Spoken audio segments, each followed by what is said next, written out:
A decorated Army general is stopped for walking in his own neighborhood, leading to an explosive confrontation that sparks a nationwide conversation on bias, justice, and the fight for change. Watch now. The late afternoon sun filtered through the trees lining the quiet streets of Willow Glen, a wealthy suburb nestled just outside of Charlotte, North Carolina. Birds chirped lazily from branches, and a warm breeze stirred the freshly cut lawns. It was a kind of neighborhood where people smiled politely and waved, where golden retrievers trotted beside their owners on daily walks. Major General Malcolm Davis, 52, exhaled deeply as his boots tapped the sidewalk in a steady rhythm. In civilian clothes, just jeans and a navy polo shirt, he looked like any other man taking a break from the day's grind. But Malcolm wasn't just any man. He had spent over 3 decades in the United States Army, leading troops through deserts and conflict zones, making decisions that weighed lives against a mission. This peaceful suburb was his sanctuary, the place he'd return to when the world got too loud. As he walked past manicured hedges and Tesla-lined driveways, his mind wandered to the speech he had to give next week on leadership and discipline. He barely noticed a patrol car creeping behind him until the sound of tires crunching gravel pulled him back to the present. Inside the vehicle, Officer Cole Henderson, 38, leaned forward, suspicion already curling in his gut. A black man walking alone in an affluent neighborhood? In Henderson's eyes, it didn't sit right. He squinted as he followed, tapping the wheel with impatience, watching the man's casual gait. To Henderson, it looked too confident, too calm. "Let's see what this guy's about," he muttered, pulling the cruiser to the curb. Malcolm noticed the car stop, but kept walking. He had done nothing wrong and had nothing to hide, yet something cold pricked the back of his neck, an instinct honed from years in hostile zones. He turned his head slightly, catching the officer's gaze. Their eyes locked for a moment, and Malcolm saw it, the doubt, the distrust, the judgment. "Hey!" the officer barked, stepping out of the car, hand resting near his belt. "You live around here?" Malcolm paused, turned fully, and replied calmly, "Yes." "Is there a problem, officer?" But he already knew. This wasn't about where he lived. It was about what he looked like, and he felt the weight of it pressing down on him. Officer Cole Henderson stood a few feet from Malcolm, his stance wide, hand casually resting on the grip of his holstered sidearm. His sunglasses reflected the afternoon sun, hiding the tension building in his eyes. "I asked you a question," he said, voice clipped. "Do you live here?" Malcolm straightened his shoulders. "I do. Just 2 blocks down on Ashbury Lane. Been here 7 years." Henderson's lips tightened. "Never seen you before." Malcolm let out a quiet breath. "That doesn't mean I don't belong." The silence between them stretched taut.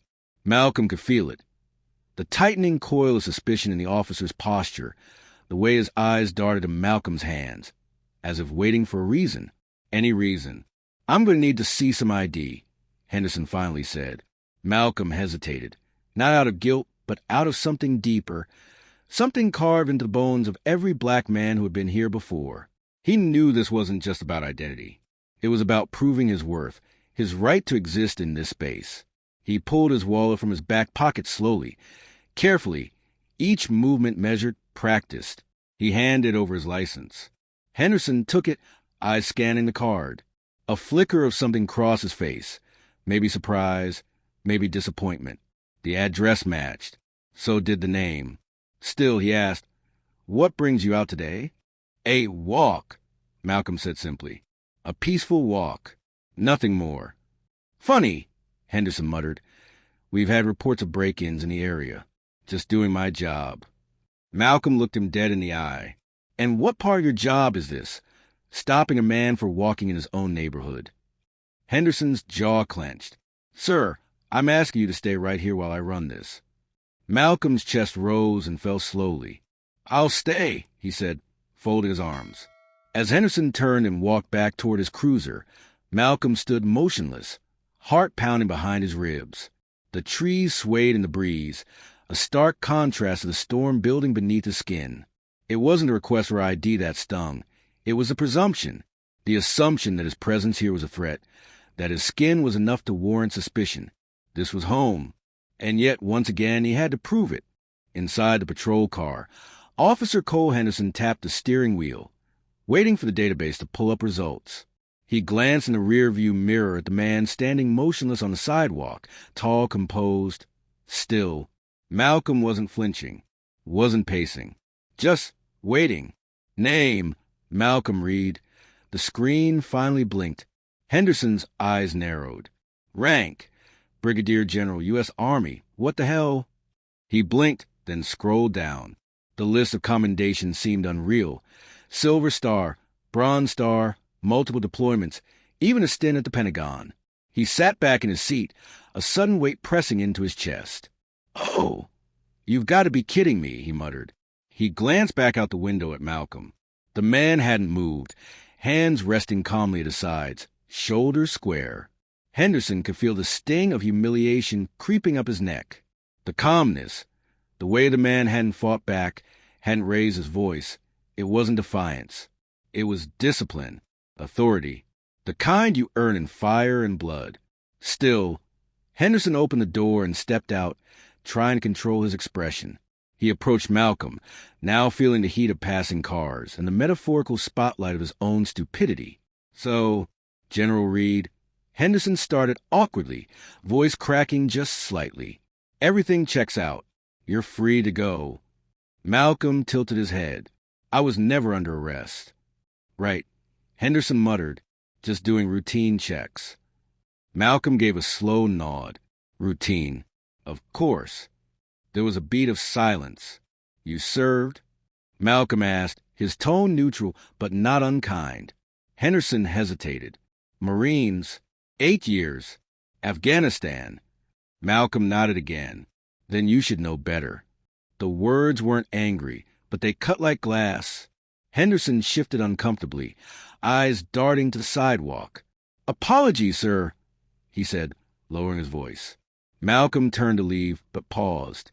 Next time you see someone walking in their own neighborhood, try leading with respect instead of suspicion. We've all earned it. He walked away, posture straight, steps even. Henderson stood there, shrinking in the shadow of a man he had tried to diminish but couldn't. As Malcolm rounded the corner, a nearby kid biking past looked up and shouted, Hey! That's the guy from the veterans' billboard. Henderson sighed, pulled his cap lower, and got back in the car. Yeah, he messed up. By the time Malcolm Reed reached the front steps of his house, the evening sun was brushing golden against the brick facade. He unlocked the door, stepping into the cool calm of his home. The scent of leather and old books met him, a stark contrast to the stench of suspicion that had trailed him on the street. He had barely set his keys down when his phone buzzed. Unknown number. He hesitated, then answered. General Reed. A woman's voice replied, brisk and confident. Sir, this is Sergeant Evelyn Porter, Internal Affairs. We were just made aware of an incident involving you and a patrol officer, Cole Henderson. Are you all right? Malcolm blinked. That was fast. She chuckled lightly. Welcome to the age of social media, General. Someone filmed the entire exchange. It's already on 3 neighborhood pages and trending under the hashtag #WalkingWhileBlack. Malcolm sighed. Of course it is. Sir, she continued, the department takes this seriously. Would you be willing to provide an official statement? I'll give you the statement, Malcolm said, his voice calm but firm, when I know this isn't just going to be swept under the rug. There was a beat of silence. Then understood. After hanging up, Malcolm sat on the couch, staring at the TV without turning it on. He didn't need entertainment. He was living in the middle of a tragic comedy already. The doorbell rang. He opened it to find his neighbor, Mr. Feldman, standing awkwardly with a 6-pack of local IPA. Hey, General Reed. The old man stammered. Saw the video. Didn't know they did you like that. Figured, maybe we share a drink? If not, I'll just leave it here. Malcolm raised an eyebrow but stepped aside. Come in. 10 minutes later, the two sat in the backyard, sipping cold beer beneath the dusky sky. Feldman spoke first. You know, I was one of those people who used to think that stuff didn't happen in neighborhoods like this. Malcolm gave a wry smile. Most people don't, until it lands on their doorstep. They clink bottles. A small start, maybe, but a start nonetheless. Across the street, porch lights flicked on. A new kind of spotlight. This time, Malcolm wasn't alone in it. The following morning, Malcolm Reed opened his front door to find two things waiting for him. A thick envelope from a civil rights attorney he didn't know, and a man with a GoPro camera mounted on his forehead, holding a microphone. General Reed, Jason Paul, Social Streets Network. Mind if we ask you a few questions about the incident? Malcolm didn't flinch. He stood tall, wearing a gray hoodie and joggers, coffee mug in hand. You're on my porch, son. That means I do mind. Jason blinked. Fair. Just your story's blowing up. People are saying this is another case of racial profiling gone viral. But others, well, some folks think the officer was just doing his job. Malcolm's eyes narrowed. If his job includes cuffing a homeowner for walking while black, then the job needs rewriting. Jason nodded slowly. Would you be willing to say that on camera? Malcolm leaned in, voice low but firm. I just did. The man backed away. All right, respect. An hour later, Malcolm found himself back at his kitchen table, laptop open, inbox exploding. Messages from news outlets, veteran groups, civil rights organizations, even a late-night comedy show asking if he'd appear for a walk-and-talk segment. His teenage niece, Tasha, FaceTimed him from New York. Uncle M, you're trending. You're like Black Captain America with gray hair. You need a catchphrase. He smirked. How about get off my lawn? She burst out laughing. Nah, that's already Clint Eastwood. He shook his head, amused. The absurdity of it all wasn't lost on him. Yesterday, he was nearly arrested for strolling down his own block. Today, he was a meme. Then came the doorbell again. Malcolm opened it, expecting more press. Instead, a pizza guy stood there, grinning. General Reed? Yeah. Someone sent you lunch. Large pepperoni, extra cheese. No name, just a note. Thank you for standing tall. Malcolm took the box, a flicker of warmth behind his stoic eyes. He looked around, neighbors watering lawns, kids riding bikes, someone waving. He raised the box in a mock salute. Looks like I'm feeding the resistance. Back inside, he opened the pizza and took a slice. It was cheesy. It was ridiculous. It was exactly what he needed. By Tuesday afternoon, Officer James Callahan sat in the conference room of the Cedar Hill Police Department, arms crossed, expression hard. He'd been pulled off patrol and summoned to internal affairs, which already told him everything he needed to know. The department didn't call you in for coffee and cookies. Across from him, Sergeant Elena Ramirez, sharp-eyed and not known for her tolerance of nonsense, reviewed the incident report twice. So let me get this straight, she said, tapping the paper. You detained a man walking in his own neighborhood because he looked unfamiliar? Callahan bristled. I had reasonable suspicion. You had bias, Ramirez said flatly, and you arrested a decorated Army general. Did you even read the ID you confiscated? Callahan leaned forward. He had an attitude. Ramirez deadpanned. So do most teenagers. Doesn't mean we booked them for jaywalking. Outside the conference room, whispers traveled like wildfire. Some officers huddled near the vending machine, trying to act casual. Yo, you hear it was a general? One muttered. Yeah, another replied. Like, Pentagon level. Homeland Security sent someone down this morning. Meanwhile, in the break room, someone had printed a meme and taped it to fridge.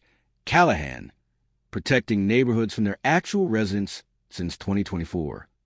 Back in the conference room, Chief Donovan entered, holding a folder thick with complaint letters and media coverage. He glanced at Callahan, then at Ramirez. I've got senators calling. You brought the heat down on this department like a solar flare. He's not just a general. He's a public figure. Civil rights attorneys are circling us like vultures. Callahan looked pale now. It was a mistake. No, Donovan replied coldly. It was a choice. Suddenly, a loud bark echoed from the hallway. Ramirez raised an eyebrow. Please tell me that's not. Before anyone could answer, a German shepherd burst into the room, tail wagging, Tongue out. Shadow, someone yelled from the hallway. The K-9 unit's pride and joy ran straight to Callahan, dropped a slobbery tennis ball at his feet, and sat proudly. Callahan looked down, muttered, "Traitor." Ramirez smirked. Even the dog knows who needs retraining. As the tension hung in the air, Ramirez stood. "Officer Callahan, you're on administrative leave effective immediately. Mandatory bias training. And don't worry, we've got cameras in the sessions. Maybe you'll go viral again." 3 days after his wrongful arrest, General Marcus Bennett stood at the front of a packed town hall meeting in Greenville, Virginia. Dressed in a dark blazer, slacks, and an American flag pin on his lapel, he looked every bit the military leader who had once led troops through 2 deployments in the Middle East, and now stood in front of his neighbors, ready to lead a different kind of mission. Local reporters gathered in the back, cameras ready. Residents filled every seat, some standing in the aisles, others sitting on the floor. The mood in the room teetered between anger, embarrassment, and something else, anticipation. Marcus stepped up to the podium, adjusted the microphone, and let the silence stretch for a beat. "When I served overseas," he began, "I had the honor of leading men and women of every race, religion, and background. Out there, none of that mattered. What mattered was integrity, accountability, brotherhood. Back home, I expected the same." A murmur rippled through the crowd. "What happened last week isn't just about me being detained without cause," Marcus continued. "It's about a pattern, a culture that excuses poor judgment because of assumptions." In the back of the room, Mrs. Daisy Jenkins, the unofficial grandmother of the neighborhood, leaned toward her husband and whispered, "He talks like a preacher. I'd vote for him tomorrow." Marcus smiled at a teenager filming with her phone. "I know many of you were outraged when you heard the story. Some were surprised. Others weren't. But what matters now is what we do with that energy." At that moment, the door creaked open, and Sergeant Elena Ramirez slipped inside, standing quietly along the wall. She gave a small nod when Marcus caught her eye. "I've spoken to the police department," Marcus said, pacing slightly. "They've committed a change, more training, more oversight, more community engagement. But they can't do it alone." He held up a flyer. "Next week, I'm hosting a town-led workshop with Sergeant Ramirez on bias, justice, and what accountability really looks like. And yes, there will be snacks." That got a laugh. A man in a Greenville High baseball cap shouted, "You running for Mayor General?" Marcus grinned. "Not yet, but I am running for a better future, and I hope you'll run with me." The applause came fast and strong. The general had just declared war on the real enemy, ignorance. The break room at Greenville PD had never been this quiet. Sergeant Elena Ramirez leaned over the conference table, arms crossed, as she stared at the stack of files in front of her. The hum of the old vending machine was the only sound, until Officer Brian Carter let out a low whistle. "You're telling me Davis actually cuffed a decorated Army general over a walk?" Carter said, shaking his head in disbelief. Ramirez didn't answer. Instead, she flipped open a manila folder and pulled out a printed complaint. Michael Bennett's statement, official and composed, but laced with the kind of disappointment that hit harder than any curse word. 10 years on the force, Ramirez muttered. And Davis still thinks a man's skin color is probable cause. Ramirez stood, grabbing the files. "We need to fix this. Not just with policy, but with culture." Later that evening, in a dimly lit classroom at the precinct, Ramirez stood at the front, facing a dozen officers, some young, some gray-haired, all skeptical. She clicked a button, and the projector screen lit up behind her. "Bias isn't always shouting slurs or swinging batons," she began. "Sometimes it's in the questions we ask, or the people we stop, or the people we don't." Officer Terry Mills, a longtime Greenville cop with a thick Southern drawl, raised his hand. "Are you saying I can't trust my gut anymore?" Ramirez didn't blink. "I'm saying if your gut tells you a black man on a sidewalk is a threat, and your gut never says the same about the jogger in yoga pants holding a latte, then yeah, maybe don't trust your gut." Laughter rippled through the room, but it wasn't mocking. It was nervous, thoughtful.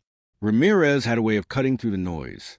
As the session went on, she showed body cam footage, ran through de-escalation drills, and even played clips from Michael Bennett's town hall speech. "He's not just a general," she said, pausing on a still image of Michael's face. "He's a neighbor, a father, a citizen, and we failed him." By the end of the night, the officers weren't just listening. They were leaning forward. Ramirez looked out at them. "Change doesn't come from policy. It comes from people, from us." And for the first time in a long while, Greenville PD felt like it might just be ready to change its story. The community center on Oak Ridge Avenue buzzed with anticipation. Rows of folding chairs filled the room, neighbors packed shoulder to shoulder. Some wore expressions of concern, others, shame. Michael Bennett stood at the front, the American flag hanging just behind him, and a row of police officers lined the back wall, uniforms crisp, eyes watchful. Mrs. Evelyn Turner, the respected matriarch of the neighborhood, tapped the microphone. "Tonight, we address more than a single incident," she said. "We address the mindset that let it happen in the first place." A soft murmur of agreement echoed through the crowd. Michael stepped up. At 54, he carried himself with the steady grace of a man who had commanded soldiers through storms most people couldn't imagine. But this was personal. "I served this country for 30 years, he began, voice calm but steady. "Led troops overseas, negotiated with foreign militaries, and buried brothers I call family. But nothing, not combat, not war, prepared me for the feeling of handcuffs clicking around my wrists in my own neighborhood, for going on a walk." A silence fell over the room. He looked out, eyes locking with the young officer, who'd hesitated to speak up the day he was arrested. "This isn't about making anyone feel guilty. It's about accountability, about growth, about what kind of place we want this to be." Michael turned to the audience. Bias isn't always loud. Sometimes it's silent, built into how we move, who we fear, who we trust. But we can't fix what we won't face. A teenager in the front row raised his hand. "What do we do if we see it happening again?" Michael didn't hesitate. You speak up. You intervene. You make it known that silence isn't safety. It's complicity. There was the lesson laid bare that justice wasn't just the work of police or politicians. It was everyone's burden to carry, everyone's responsibility to question their fear, challenge assumptions, and protect those who couldn't always protect themselves. As the night drew to a close, hands shook, tears welled. Even Davis's former partner approached Michael quietly, a nod of understanding exchanged. Walking out into the cool night air, Michael inhaled deeply. Real change? It wasn't easy. But it started in rooms like that, with truth, courage, and the will to never accept just the way things are ever again. The courthouse steps felt different today.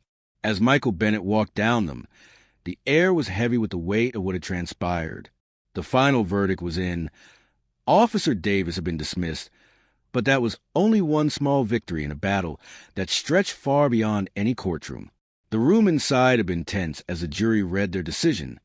But for Michael, there was no satisfaction in hearing those words. Dismissed. Guilty. Yes, it felt good to see justice done. But justice, as he learned over the years, was often a moving target. People like Davis, he muttered to himself, they don't just change because we tell them to. They change because they're forced to. Walking to the quiet downtown streets, he couldn't help but think of the faces. The children who saw their parents nodding in agreement during the community forum, the officers who had been uncomfortable but willing to learn. The truth had a way of shaking up a complacent world, forcing people to confront things they didn't want to see. Michael had always believed in service above self. It was the foundation of everything he'd done, whether in the military, his community, or now, as a witness to injustice. But service wasn't always about marching into battle. Sometimes it was the quieter acts, the conversations, the painful confrontations, the willingness to speak up when it felt uncomfortable. He'd seen that spark in his neighbors' eyes after the forum, the moment they realized they could be the change. A voice broke through his thoughts. General Bennett? It was Officer Ramirez, his uniform less stiff than before, his smile genuine.